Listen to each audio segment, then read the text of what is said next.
Talk on another PolitiPod Live. I'm Tom Bickle, And I'm Matt Nisanoff. here to discuss current political events.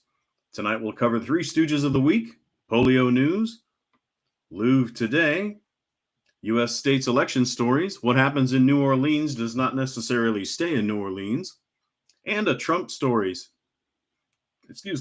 dump. We'll also have our segments Fascism Creeps and Rebellions Current and Historical. But we start with The Three Stooges of the Week. This is something that we thought we'd do one time and then it would be over, and yet it just keeps coming back. It begs to be put on the show. And how It can Just you Keeps on resist? Giving. Exactly. So this Three Stooges of the Week, we have, for starters, Pete Hegseth. He seems to be a recurring stooge. I don't know if you have that graphic from today, He's but uh, he's having a hell of a run, that Pete Hegseth. there he is, right.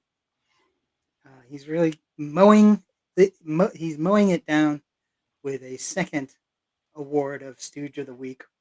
Um, so, as you may recall, there was the whole thing a while back about using Signal to send messages out about military plans that usually are kept secret. And he was doing it on a chat group and even included some journalists for good measure. And at the time, everybody said, well, he and his friends would all say, "Oh, well, what's it really matter? It's just a signal. It's It's just just a locker text, room talk, Matt. right? It's just locker, right? Locker room talk. What could possibly be wrong? And if he did it, it must be the right thing to do." And apparently, the Pentagon has reviewed that and feels that he violated military regulations. Which, Just a yeah, little exactly. It's smidge. as hard as it may be to as hard as it may be to believe You can buff that that. right out. Yeah, just get puffed out. So the inspector general conducted a recent report and shared that the group signal chat about pending military operations in Yemen was considered classified, and Yeah, that's at he didn't. least. He didn't declassify it. All of a sudden, it's very fashionable these days to just alakazam, abracadabra, declassify stuff. It doesn't work that way. I'm glad the inspector general's report reflected that. Yeah, and that's the real story here. The real story is there's somebody who actually is going to present it as accountability. It's not being brushed off as a silly thing. It's not being brushed off as don't worry about it because he did it. There's somebody who's actually standing up and saying, "No, this is wrong. This is something that we need to have accountability on." So that's very heartening to see. What will be more heartening to see is what happens because of this. If this is actually, if there's some sort of balance brought to this by a come on up or something that will Where hold him where do you accountable. where do you picture that oversight coming from? What body? What entity? I would expect it would have to be from Congress. The bottom line is Congress takes care of the purse. The Yeah. money is what has its place. And as far as budgets and federal governments go, in our federal government, that's the legislative. So they've let him get away with a lot of stuff. They've let him have all sorts of executive orders that shouldn't be. There's all sorts of things that he has done that he's not supposed to get away with, and he has, and it's been okayed later by the Supreme Court. But the bottom line is the bottom dollar. So now we're going to see if Congress will step up to its duties and be a legislative wing of the government, and let's see what happens with where the cash goes. But So I mean that's where I think there's the potential for some sort of um, accountability because it sure ain't coming from the White House. yeah, exactly. That's what I was getting at with my question. And I'm not sure if you're aware there has been a development today, at least progress on this front. Have you heard about that? Tell me what you know. Well, I've read recently that the House has passed a bill with legislation in it that, if passed, still has to go to the Senate, then the president. of course, but if passed, it will cut by, I think, a quarter Pete Hegseth's travel budget. So, and that's to induce him to release the video of the incident most hotly in question of late. So they have made some move in that direction. It still has to go, like I say, through a couple other layers of government. But they're trying to get the wheels of accountability turning again, rusty as they may be. It appears. We'll see how it goes. Yes, and yes, I had heard about that. I'd also heard about that he has been trying, or he has set up some sort of makeup studio in the Pentagon, so that he looks pretty enough Yeah. for the cameras, Yeah. and that there's some talk about that not that being, that being axed as well. So there are things that are there's a reaction to the things that they're doing. It's just been, as you point out, far too slow, far too little. But now is now it would certainly be okay to do it now and You know, and start now. Keep it up. I realize I conflated two things there. He's got two scandals now. He's got Signalgate and Blow You Out of the Watergate. And I trademarked that, by the way. That's mine. No. I believe and the kids are calling it the double tap. Right. Double tap gate. Sure. And so I conflated the two things. They both deserve some scrutiny. The travel budget is regarding the video of the double tap.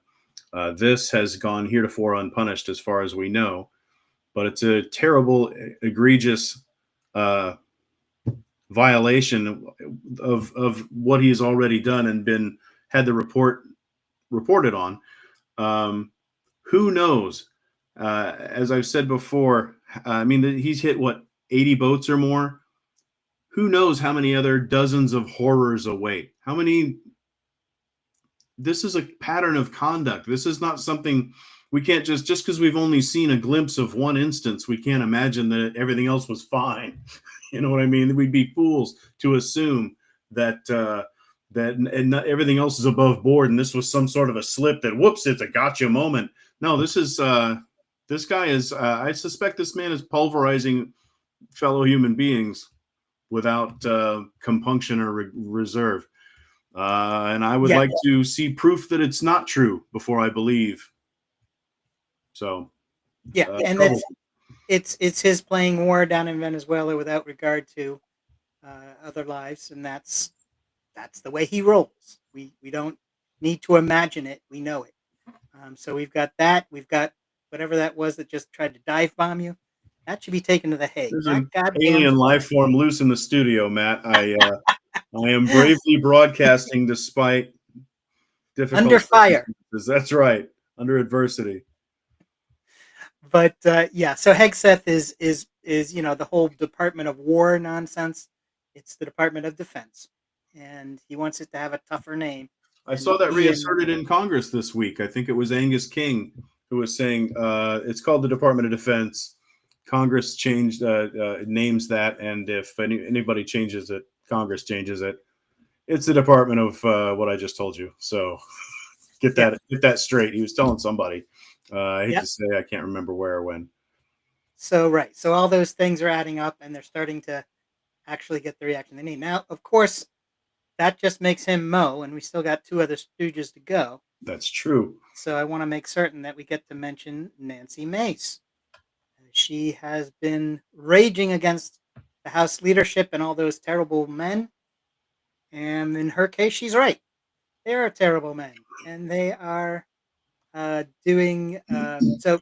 She's since she voted for the Epstein release list, she's been a little more vocal in her dissent, which, of course, there'll be a lot of work, both publicly and behind the scenes, to make her pay a cost for that. I mean, Marjorie Taylor Greene did the same thing, and between the two of them, I would expect Marjorie Taylor Greene to win a cage match with Nancy Mace. I mean, she's not exactly the toughest the toughest person on the block. But it is notable that she is actually speaking out in ways that you have not seen Republicans speak out publicly, and certainly not the lackeys in Congress speaking out against Trump and against the leadership. And Johnson's pretty weak. I mean, that's not a news story. But for somebody to actually publicly state it and then possibly follow it up with actions, because she is in Congress, she could, uh, start moving to replace him or possibly something else. And so we'll see what happens. But you gotta acknowledge it. But it certainly makes her our curly of the week. Well, yeah, And she had said Nancy Pelosi was a more effective speaker. That's cutting it pretty low. That's right at yeah, the in shank. Republican circles, that's pretty Yeah, downright. that's Yeah, basically your mama in polite circles. So anyway, yeah, I just worth mentioning. worth mentioning. And frankly, she's absolutely right. I mean, Well, God whatever knows. you think about Nancy Pelosi, the fact is she was an effective leader. She knew how to count the votes before she tried to call something for a vote. She knew Right. how to whip people into the votes so that she had the votes she wanted, so that she could count them and get to the number she wanted. So she was, and she brought up the issues that needed to be brought up. So she was a very effective speaker. And so, here we are. We have to actually agree with Nancy Mace somehow. Um, Strange bedfellows. but there you go. Next thing you'll tell me that Marjorie Taylor Greene has softened her stance. What fresh hell? Yeah, exactly. And now that she's out, um, and of course, the third stooge of the week, there was a lot of talk about around January 6th. There was a guy walking around with pipe bombs. It was videotaped. The videotape was played. A lot of people were saying, "Oh, it's really Marjorie Taylor Greene. You can tell by the way she's walking." And there's a lot of there was a lot of speculation, but of course it wasn't. And it has been revealed now that it's a fellow by the name of Brian Cole Jr., a MAGA extraordinaire supporter and pipe bomber, laid pipe bombs out in front of both the Democratic and DNC and the Republican RNC, the party headquarters of both parties. And fortunately, they didn't actually work. So there's something. But the fact is, when you put a pipe bomb down, whether it works or not doesn't matter, because you're clearly intending to cause harm, and you're looking to kill people. So the official report is out, and is Brian Cole Jr., and certainly makes him our Larry of the week.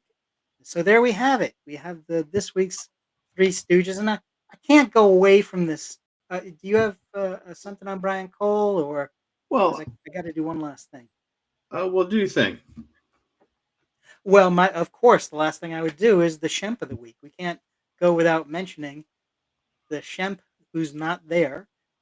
But in this case, that's Alina Habba, who resigned as acting U.S. Attorney for New Jersey. And there's a lot of heavy lifting being done by the term acting in that sentence, because she was not particularly grounded in what she was doing, and certainly not at the level at which she was placed. And several cases were undone because she was on the case. And there's a lot of I've heard a couple of different things about it, that she says, I have to resign, but I'm not leaving, and I'll be back, and that they have given her a special uh, advisor role. I, who knows? But they're gonna do that to cover their tracks and try to make it look like she was really a genius all along. But she's not, and she resigned, and a bunch of cases were at least paused, if not chucked out, because of incompetence. Okay, any other thing before we move on from the Stooges? Well, I read part of her statement in response to being judged not fit for this role. And she said, as a result of the Third Circuit's ruling and to protect the stability and integrity of the office which I love, I have decided to step down. ... If she was worried about the integrity, she wouldn't have been in this problem, in this situation. So I thought that was a little disingenuous, and I don't know, trying to fool some of the people some of the time. Yeah, some spin on the way out. That's the Trumpian way. It's going to be, whenever something goes wrong or something's, spectacularly exploding in your face, you're going to say it was a benefit all along, really. And I and meant I to do it. was, yeah, exactly. I was there, and I was there because I was supposed to be, and I was fired because of, whatever the conspiracy is of the day to let them try to justify it. And so this is nothing new, and just her turn to do it. Um, I don't know. Maybe she'll end up in the cabinet. Maybe there'll be a Department of Defense position open soon. Who knows? I have no insider information. I'm Right, saying this is right. Just alleged. speculated. Yeah, That's right. because this is not something I have any knowledge of. Okay. Well, we are going to move on from our favorites there, the Three Stooges, on to I'm a big Marx Brothers fan actually, but for the show's sake, You're a good man. and the move on to our next issue, which is polio and polio eradication. There is an organization that's called the Global Polio Eradication Initiative that has been set up, and it's going to do some good work. It's going to protect 370 million children from polio each year. And that's after having suffered some significant cuts because the US and other countries, Germany and the UK, have all withdrawn funding. But after the US, who's the big guy on the block, right? And apparently, of that, it created a shortfall for that for polio vaccines of $1.7 billion. And so this GPEI has been set up to help cover the gap, and it is. It's going to cover $1.9 billion.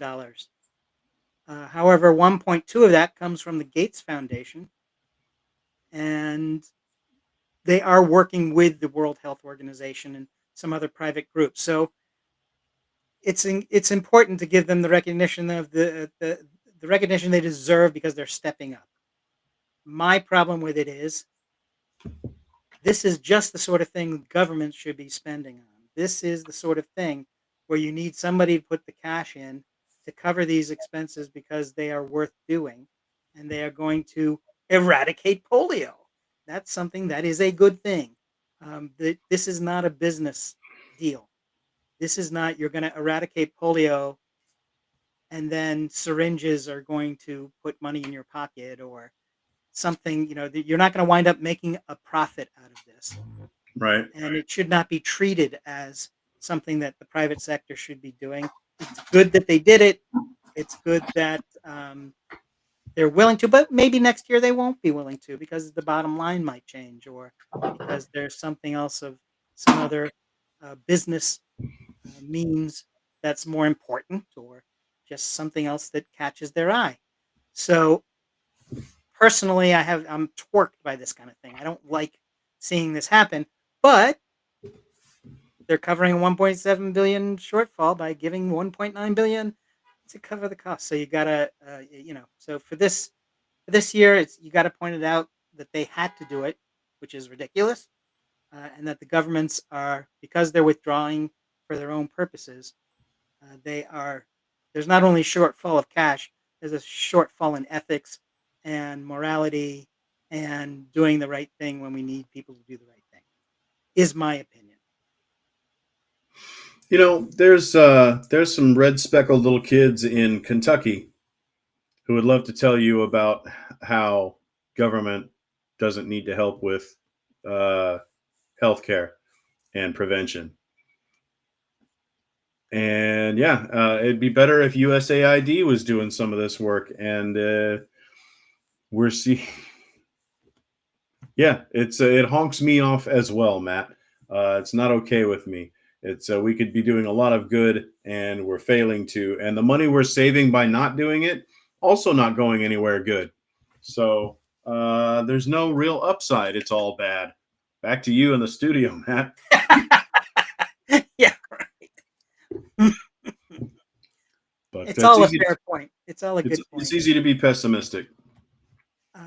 Well, but I mean, this hopefully by making it public, it at least will provide those who can make a change to have something to think about, maybe even vote on, and maybe we can change the people who are there so that they can do the right thing in the future.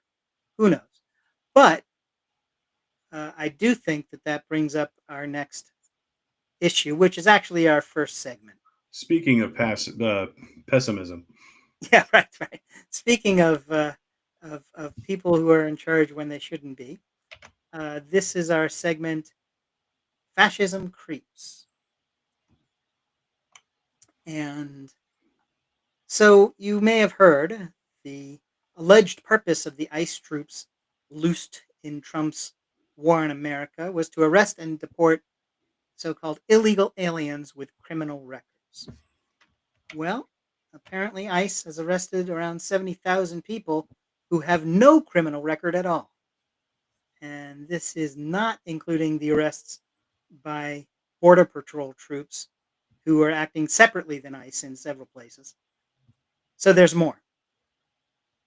What do we have to do? Get to 100,000 without criminal records before some sort of action is taken and these guys are reined in, or something happens in response to this through some governing body that can rein them in?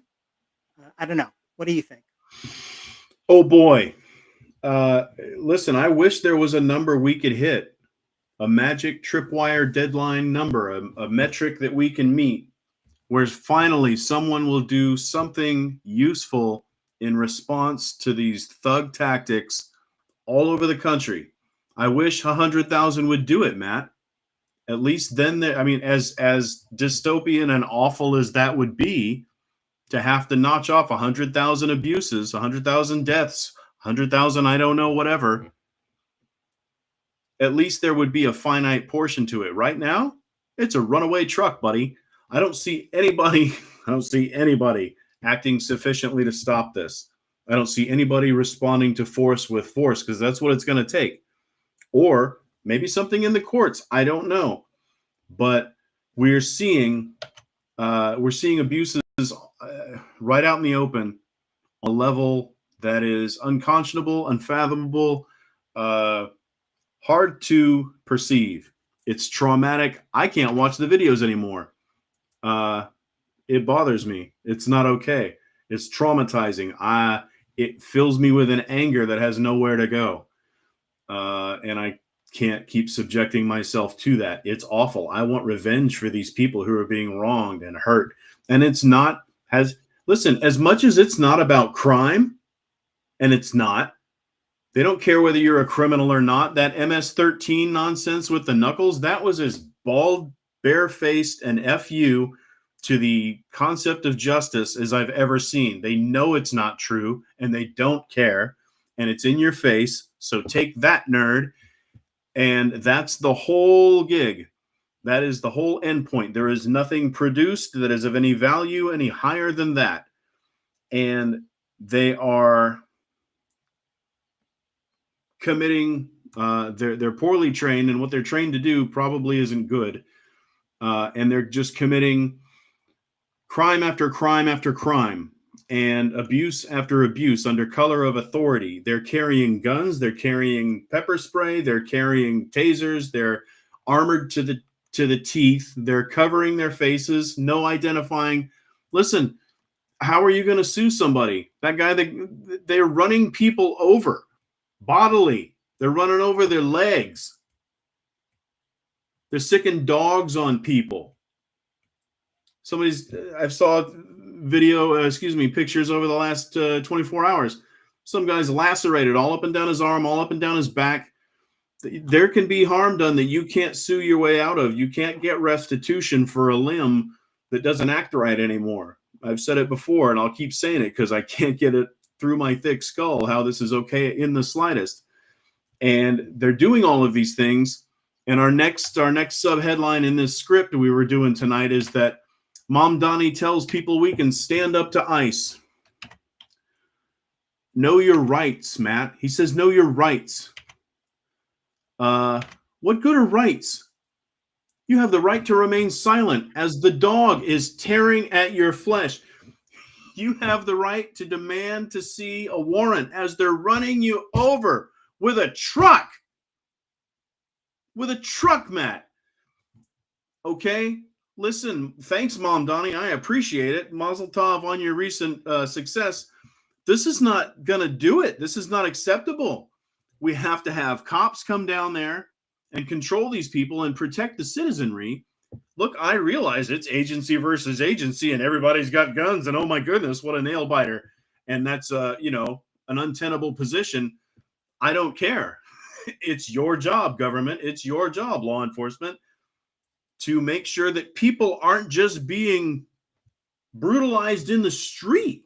Obviously, exponentially way over the top of anything these people might have done. I don't care if this guy is still had just crossed the border and is still running, hasn't stopped for a break yet. You don't get to hit him with your truck. You don't get to kill him. You don't get to starve him and expose him to disease in lockup and lose him and send him to Seacon, El Salvador. And oh my God, it's a Christmas list of terror. And it doesn't end, and it's not ending. They're not ending it, Matt. They're not ending it, but yeah, I get what you're saying, and I certainly feel that frustration as well. But you don't get it. Look, the options are, the whole thing about rights. Well, yeah, they do exist, and they are something that there's a recourse. It doesn't prevent it from happening, but there is a recourse that requires extraction of a penalty later. And it's not fun to hear that. You want to say, I want Superman to fly in and stand in front of the truck and make certain the citizen's safe. It's not just that it's not satisfying. Of course you do. There's no retrieving a lot of these people. Even right. a year absolutely from now. True. Yeah. Yeah, no, you're absolutely right. And there's nothing that's going to put that arm together, and there's nothing that's going to save that body. And the best that there can be is some sort of retribution at a later date. Not following orders is or just following orders is going to be the excuse, because that's what they do whenever they do this stuff. I'd like to stop and pick a bone with that phrase. People have been saying that almost since the beginning because everybody gets the Nazi overtones, and Nuremberg, it's like a magic word. It's so strong still in the culture. It persists even after so much of that time doesn't, including the resistance to fascism.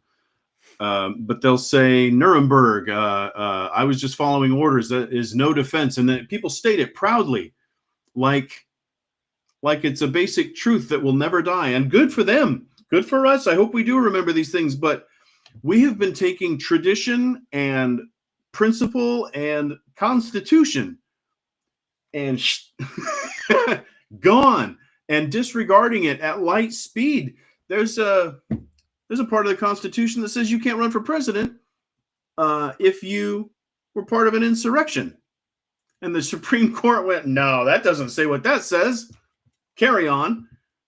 So I don't know what gives people, I think this confidence they have in this just following orders won't fly. They're doing everything they can to protect Hegseth. It's flying. It's not looking good. And it's not. Well. So what? But what I'm saying is, I agree with that. I agree it's gone on and that it shouldn't, and that it's definitely gone. If it happens once, it happens too many times. Yes, you are right. But we also don't have a Superman solution where all of a sudden something is going to appear and cause everything to go backwards, or will make everything right in a moment's time. It's not going to happen. We got to work with what we have, and that will mean retribution, but that's not instantaneous. Where are the courts when people are being abused in the streets the way they are? This is not anybody. You can't watch a 90-second clip of anything these ICE people do without going, oh, there's a crime. That's against the law. That's a chokehold. That's, That guy just said hello, and he bear sprayed him in the eyes from 2.5 inches away from the pupil. I mean, these are ridiculous. It's Sure. cartoonish. It's over the top. It's every single day, and it just continues. I don't see any judges. Listen, I'm not asking for Superman. I'm not asking for the left testicle of God to fall out of the heavens and smite somebody. I'm just saying, if I may take a bit of poetic license there, I'm not asking for superhuman, but other things, I see other things being stopped by courts, or at least slowed down, and somebody files an appeal, and then ping pong back and forth. But anyway, I'm amazed that no one's gotten any more hurt than they have. I'm amazed that a mob hasn't swallowed some of these people up. Yeah. And it's going to come to violence, and it's killing me. I hate suspense, Matt. And I don't know how it doesn't happen every single time. I'm like, oh shit, it's going down, and it's going to happen. And I don't know why we let it get to this. It seems within our very human power to stop it. And I don't see Congress doing enough, and I don't see law enforcement doing enough. Yeah, well, when Mengele was doing his experiments, there was not a judge who popped into the room and said, stop. He didn't stop until it was over. And then something happened. So I get your frustration, and I get that Sure. You don't want to see people suffer because these guys are on a rampage. You don't want to see people suffer, particularly in America, where you would think that this would be the last thing that would happen. You wouldn't expect right-wing death squads, but they're here. So we can't resolve it in a day. We're not gonna. As you say, right now, nobody's gone to the extent of um, of of being the opposition and being the resistance and blowing up their cars, in the parking lot yet. But as you say, it's the kind of thing where every time they go out, that increases the chances that something like that will happen. Now, maybe it will just be somebody gets in there and pours sugar in the gas tank, but something's going to happen. And the reaction being violence increases every time those guys go out. And you're absolutely right about that. But we also can't do anything about that because there's, that if somebody does, if Luigi goes out and shoots a CEO, Yeah. CEO's still dead, they're gonna arrest Luigi. Okay, that's what we're talking about. Sure. The people are not gonna. Unfortunately, people are gonna get hurt, and you're absolutely right to be angered and upset and freaked out by that. And certainly, especially if you happen to live in a city in America, because that's what's being targeted, right? Is the bigger cities and the Democratic strongholds. So if you're in any kind of an area like that, of course you got to be concerned. Of course, Mom Dami's going to say, "Know your rights," and do the the the resistance that is legal. He's not going to say, "Go Yeah. and stuff a pipe bomb up a nice guy's, ass." Right. He's not going Something to say it. a little more viscerally satisfying to a certain crowd. I get you. I get you. But uh, what more? What more could I ask Mom Donnie to do or say? I guess. But still, it chafes that this advice is so little, is so inadequate to the task. You have the right to remain silent. They're running people over with trucks.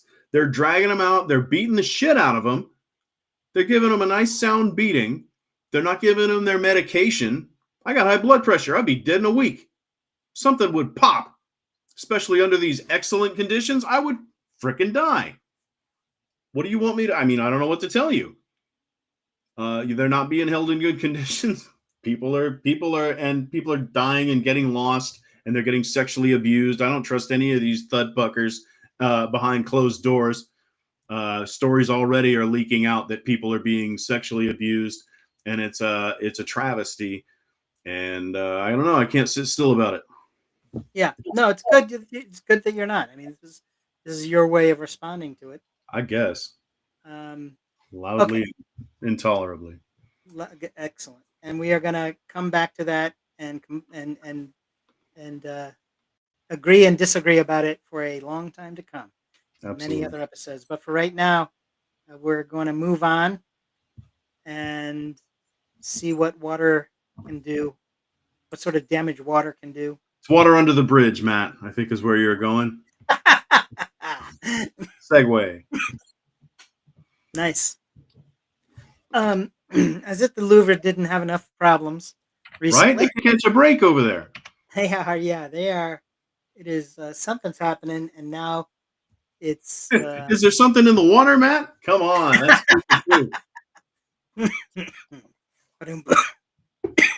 Excuse me. But speaking of water, there has been a water leak at the Louvre, and it's damaged part of a antique book collection of Egyptian um, articles, uh, materials. I beg your pardon, sir. I've done some recent reading a little deeper, and it wasn't actually antique books, at least on the report I read that came out.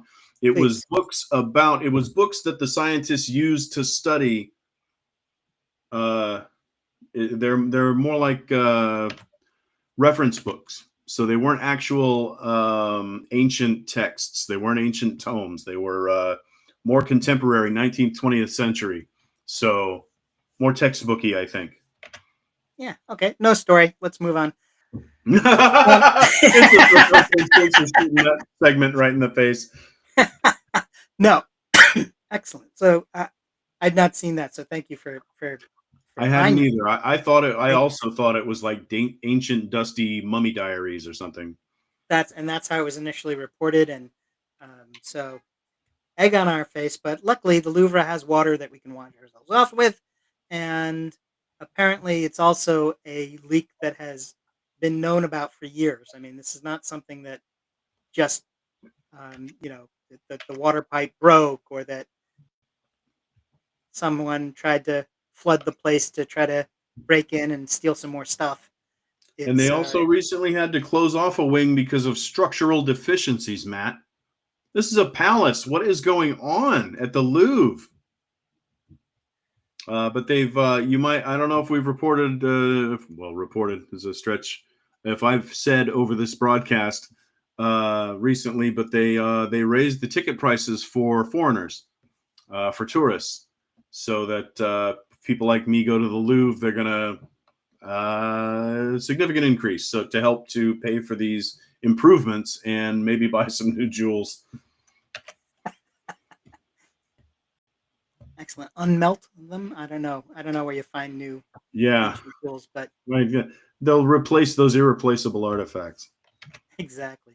Well, and that's another thing. I mean, it's sort of weird that now they're saying it was just texts and journals and stuff instead of that something of value was lost. Oh, don't worry about us.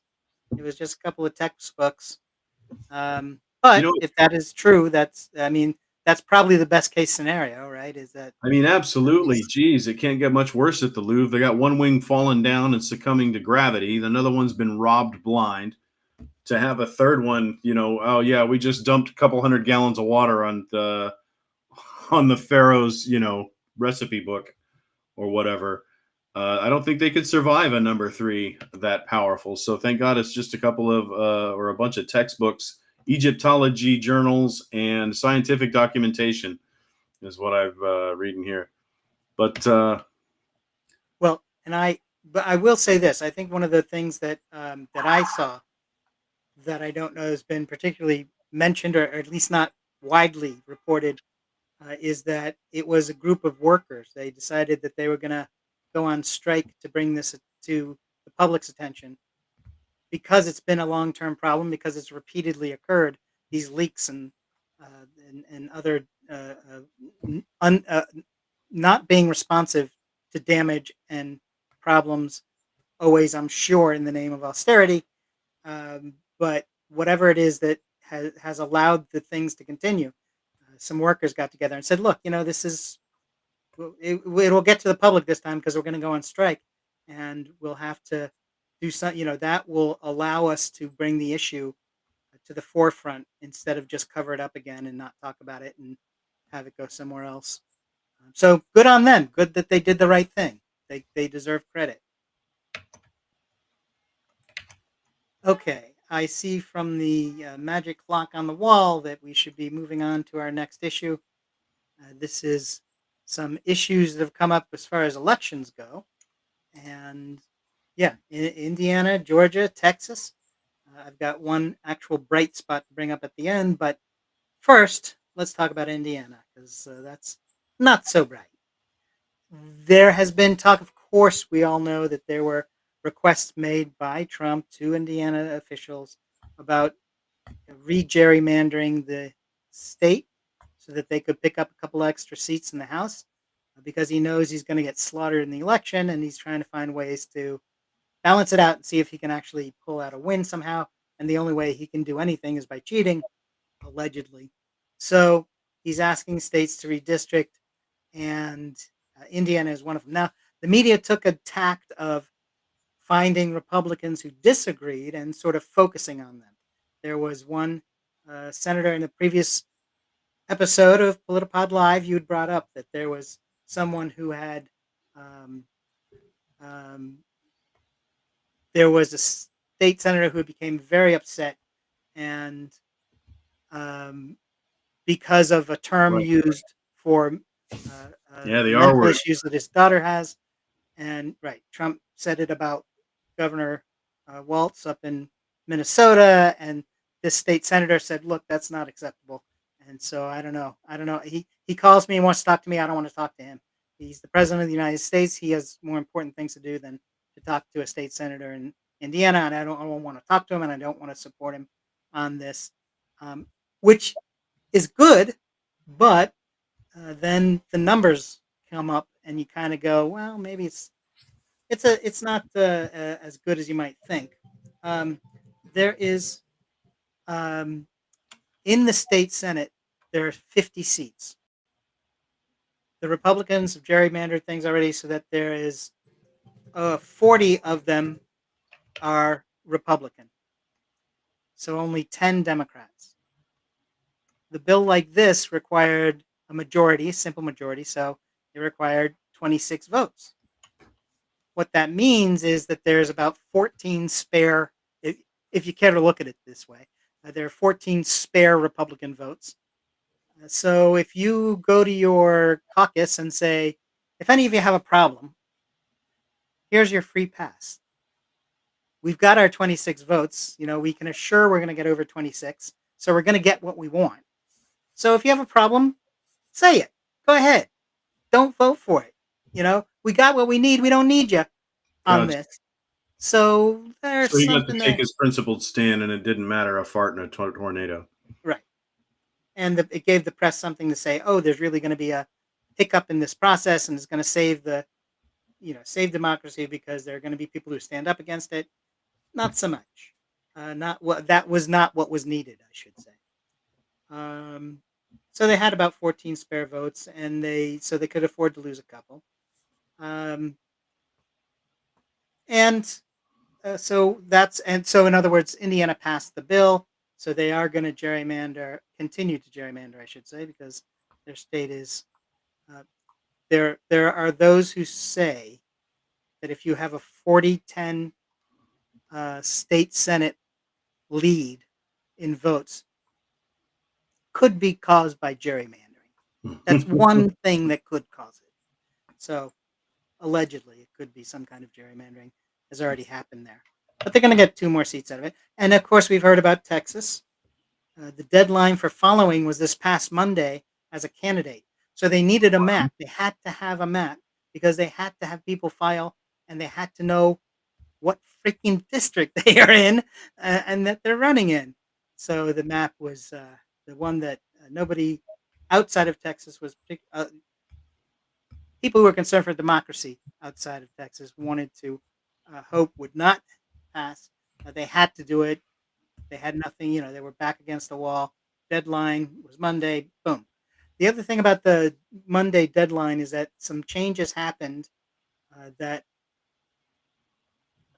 will have could have an influence on the coming election as well because the candidates switched up. For instance, this past senatorial cycle, there's a fellow by the name of Allred who ran against Cruz for one of the Senate seats.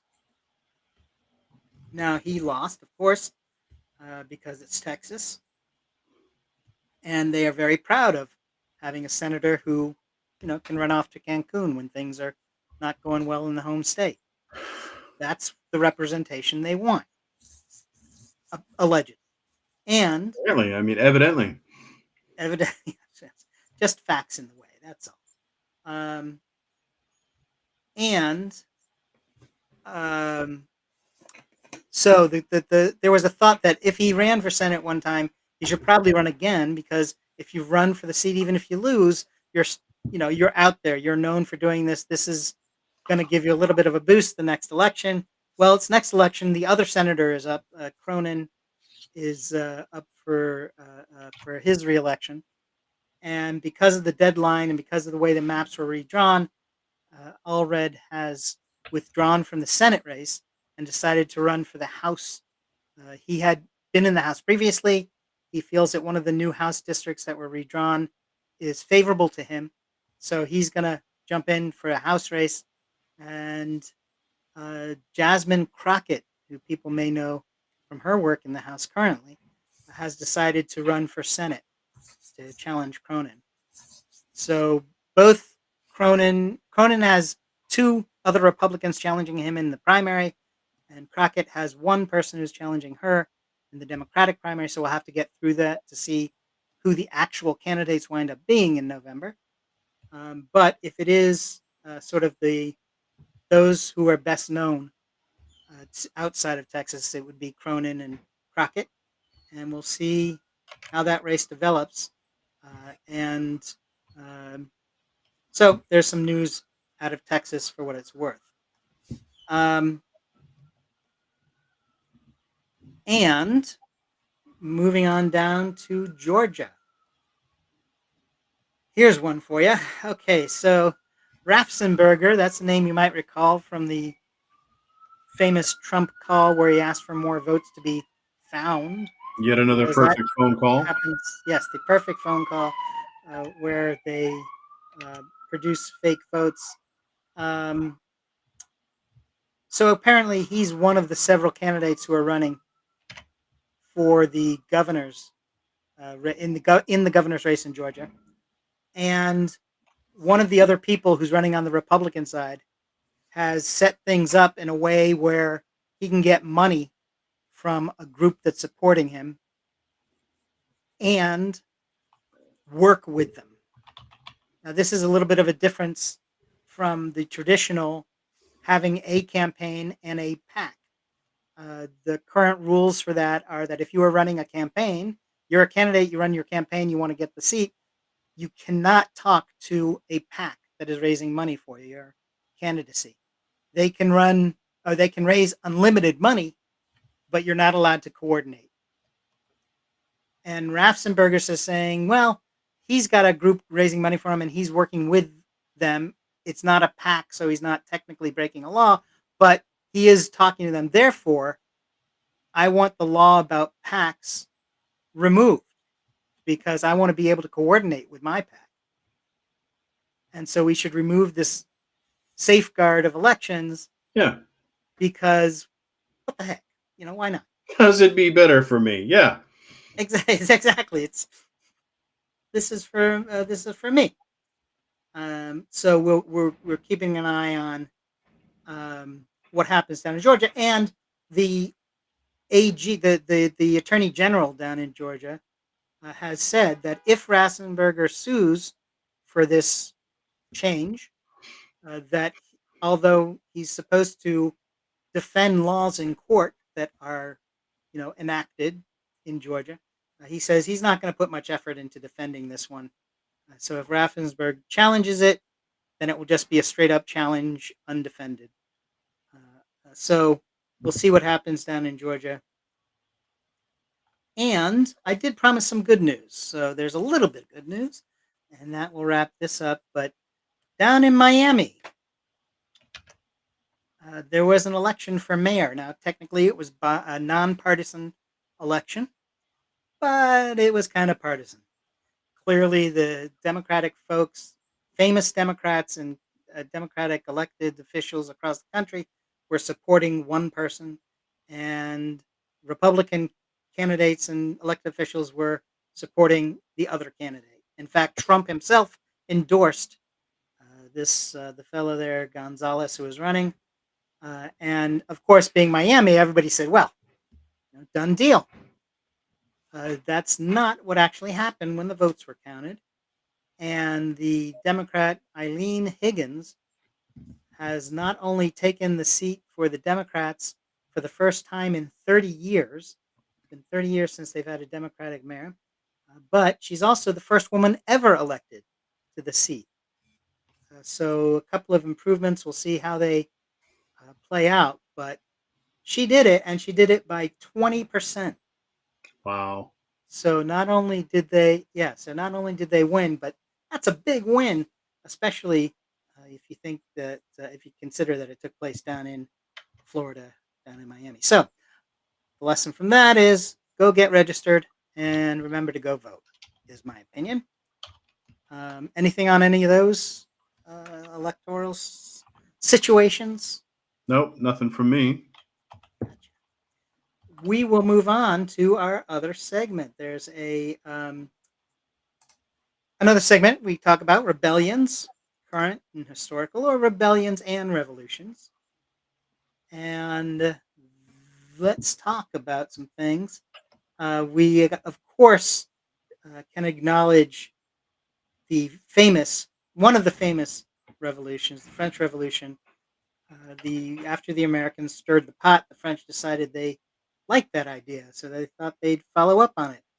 And between 1715 and 1789, the French population had grown from 21 to 28 million. That's 20% of whom were living in towns and cities. And Paris was kind of crowded too. There were 600,000 people, which, it's a lot of folks. And so there's a tripling size of the middle class, which comprised about 10% of the population by 1789. Despite the increase in the prosperity of the times, the benefit was largely restricted to the renters and the mercantile classes, and while living standards fell for wage laborers and peasants. So that leads to a little bit of a problem when there's such inequality between separate groups. They just needed to let it trickle down, Matt. Yes, exactly. What is the French for trickle down? I'll have to look that up. There you go. Well, so there was an economic recession that hit as well. So when you add in a little bit of bad economic news on top of disparities between ever widening disparities, Well, and bad that's management at the top. They weren't running the country well, so the things crashed partly because of their ineptitude. there you go. So the leadership is not capable. The economics are not good. And then on top of it, there were bad harvests for a couple of years in a row. So people were unemployed. The food prices were going crazy. And so there were both financial and political crises that were occurring all at one time. I can't think of any similar kind of situation. Things are going so good here. Thank God it couldn't happen here. Yeah, I don't know. Well, You don't know how good you've got it. That's what I understand. That's what I hear is being said in the halls of power. exactly. We don't know how good we got it. Exactly. The most excellent economy ever. You don't need more than 2 pencils or 2 dollies for your child, Matt.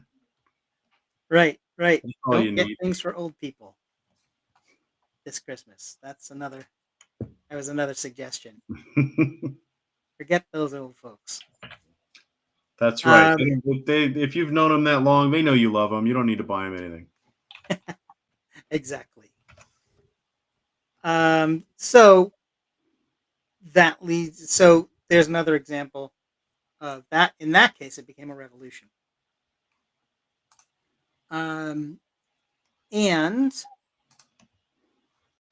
another thing that we were talking about, I think we were there was actually we're going to leave it at the French Revolution for this episode, and kind of think that through. See if there's any sort of parallels that you can think of, or that might be worth making comparisons with.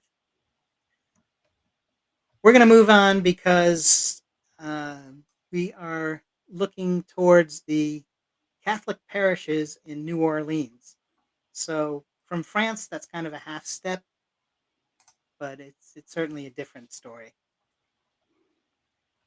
So in New Orleans, the Catholic parishes have decided, or by court order, I should say, someone decided for them, but they're going to be chipping in $65 million to a $230 million fund, paying settlements to child sex abuse survivors. And the court also ordered that in combination with the money, they have to set up protocols and reporting requirements and oversights and a survivor's bill of rights, and create a public archives where all the materials of those who have been abused is kept and publicly accessible. So there is a very major decision in a case that was worldwide, that really has certainly implications, and not just hiding these things, but actually responding to them. So there you go. That is, I believe, some of that accountability that we were talking about. Yeah. Um, so let's see here. Let's get on to, and of course, how could we not bring up Trump? We've got to move on to our segment, Trump Dump. And there he is. I guess we don't have a picture of the jet, the meme of the jet where he was pooping on everyone. But in any way, so we've got that would be a better Trump dump graphic. You got me there. Yeah, exactly. So we'll just have to make do with what we have. Oh, look, there's a perfect picture of it. So we're talking firstly about the Putinization of Americans' foreign policy, and with this Trump 2.0, as it were, they're now this is their policy. This is functionally what the policy is. How can we Putinize American foreign policy? Last Thursday, Trump administration released a national security strategy, 29 pages, documenting, outlining its principles and priorities for foreign policy. And the document articulates what U.S. strategy is. For example, a focus on the Western Hemisphere and a Trump corollary to the Monroe Doctrine. And it addresses what U.S. strategy isn't continuing to pursue of a post-Cold War goal of permanent American domination of the entire world, which the NSS describes as fundamentally undesirable and an impossible goal. I think they're kind of purposefully overstating that by saying that the previous goal was world domination, but I'm surprised that didn't appeal to him, actually.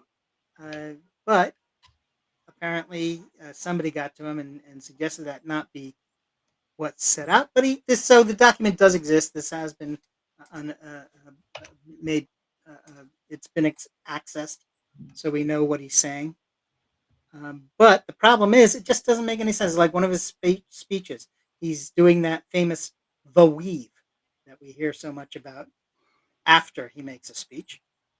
That he has a style that allows him to go to any issue and pursue it, and it will eventually weave back into his master strategy and his masterful Poppycock. communication. Nowhere outside of an opium den has a looser wrangle of thoughts ever been brought to heel The man can't finish a sentence before he starts another sentence. It's utter gibberish. Sometimes, and it's at best, it is inchoate rambling. At best. The weave is something he tells himself. It's like his comb over. It's not fooling anybody. And the only person who's proud of it is you. There you go. Perfect. Well, look, if he were completely talking out of his ass, then how in the world would he have ever achieved a peace prize? Right? That FIFA Peace Prize didn't earn itself. Or Exactly. did it? This is, yeah, I mean, this is the masterfulness of the weave, I think. Can Right. accomplish. You can't argue with results, Matt. Exactly. He got a As he got a he got a statue from an organization that's all about feet, and it's full of hands. I don't get it. It doesn't make any sense. There you go. Nice. That's a penalty. That's like 4 penalties. That's 4 hands on the ball. Exactly. One thing you're not supposed to do, Right. and that's the Actually, that's peace kind of prize. fitting. They gave it to Trump. The thing you can't do is done over and over and over again. Yeah. Yeah, that's surprisingly poetic. Perfect. Well, any other thoughts on what could be, who's next to give him a peace prize? No, but about the Putinization of a more American foreign policy, I'm not a smart guy, so I have to depend on the experts who present themselves in the media. And I hear that Europe's not liking it. That they see that we're aligned no longer with them, but now with a new guy, a new fella in town. And I don't like that, Matt. I was okay.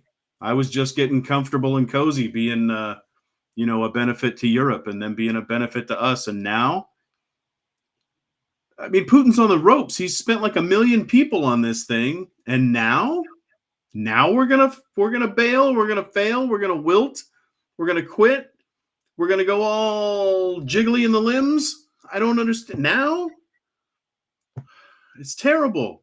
Putin is not a potent force, except in right-wing American politics. Everywhere else, I feel like he's diminished, and yet we won't go in. We could easily go in for the kill on this thing, or a nice, as we were, maintain even pressure over time, and let it work itself out.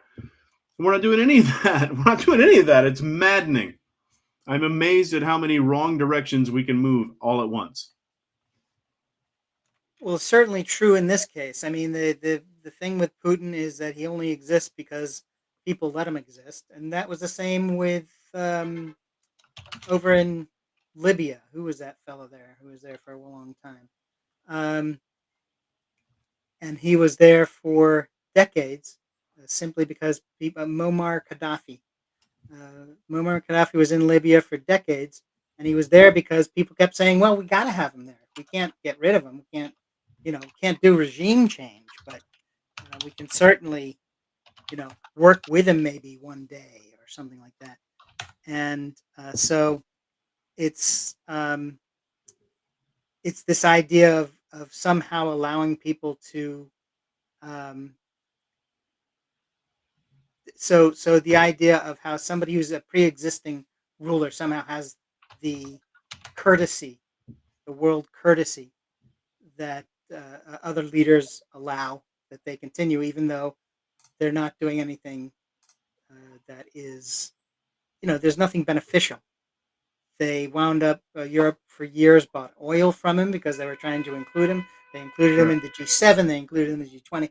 They wanted to make certain that he was participating, and he did all of this. And uh, the fact that all of the crazy stuff that he did while he was allowed that just shows that there's no appeasing a guy like that.